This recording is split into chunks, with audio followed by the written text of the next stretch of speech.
સુરતના બારડોલી નગરના હનુમાન ગલીમાં દિવાલ ધરાશાયી થવાની ઘટના બની। દિવાલ ધરાશાયી થવાને કારણે 3 લોકોને ઈજા પણ પહોંચી છે। કન્સ્ટ્રક્શન સાઇટ પર 20 થી વધુ લોકો કામ કરી રહ્યા હતા। આ દરમિયાન આ દિવાલ ધરાશાયી થઈ અને 3 લોકોને ઈજા પહોંચી છે।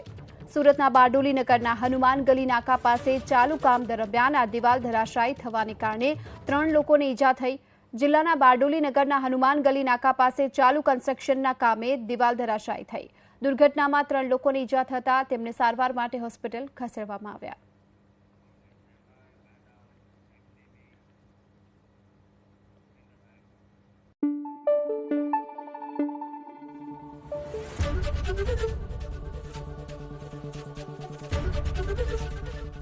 એબીપી અસ્મિતા, ગુજરાતની અસ્મિતા।